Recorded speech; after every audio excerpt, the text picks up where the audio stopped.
गणपतीला कोकणात येणाऱ्या चाकरमान्यांसाठी आनंदाची बातमी आहे। मध्य रेल्वेकडून सोडण्यात आलेल्या विशेष गाड्यांची आता सोय झालेली आहे। रेल्वेच्या 200 पेक्षा जास्त गणपती स्पेशल फेऱ्या असणार आहेत। कोकणात गणेश चतुर्थी निमित्त येणाऱ्या चाकरमान्यांसाठी एक आनंदाची बातमी आहे। मध्य रेल्वेने 22 ऑगस्ट ते 8 सप्टेंबर दरम्यान कोकण रेल्वे मार्गावर 200 पेक्षा जास्त गणपती स्पेशल रेल्वेच्या फेऱ्या सोडल्यात। सीएसटी, एलटीडी, दिवा, दादर या स्थानकांवरून कोकणात जाण्यासाठी स्पेशल गाड्या सोडल्या जाणार आहेत। आणि त्या संदर्भात आणखी तपशील देतात आमचे प्रतिनिधी उमेश बुचडे।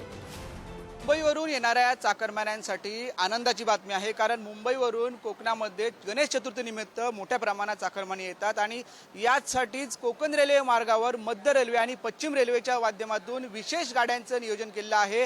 तब्बल 300 पेक्षा जास्त फेऱ्या याच कोकण रेल्वे मार्गावर आता सोडल्या जाणार आहेत आणि हेच नियोजन कोकण रेल्वे प्रशासनाच्या माध्यमातून करण्यात येतं। दरवर्षी हे नियोजन करण्यात येतं। याची जी माहिती आहे ती कोकण रेल्वेचे मुख्य जनसंपर्क अधिकारी सुनील नारकर यांच्याकडून प्राप्त झालेली आहे आणि त्याच पद्धतीने आपण कोकण रेल्वेचे प्रशासनाने दरवर्षी मुंबईत येणाऱ्या चाकरमान्यांचे जे हाल होऊ नयेत यासाठी विशेष गाड्या सोडल्या जातात आणि त्याच दरम्यान आता ह्या विशेष गाड्या सोडल्या गेल्याची माहिती येते। तब्बल 300 पेक्षा जास्त फेऱ्या ह्या रेल्वे कोकण रेल्वे मार्गावर होणार आहेत। या गाड्या आहेत त्या सीएसटी वरून सुटणार आहेत, बांद्र्यावरून सुटणार आहेत, तसेच दादरवरून सुटणार आहेत, एलटीडी वरून देखील विशेष गाड्या येणार आहेत आणि त्यांचे जे वेळापत्रक आहे ते काही गाड्यांचं जाहीर झालेलं आहे, काही गाड्यांचं जाहीर व्हायचं आहे। त्यामुळे आता कोकण रेल्वेच्या येणाऱ्या ज्या चाकरमानी आहेत त्यांना एक आनंदाची बातमी होणार आहे, त्यांना एक सुखद असा हे धक्का मिळाला आहे। उमेश बुचडे, पुढारी न्यूज, सिंधुदुर्ग।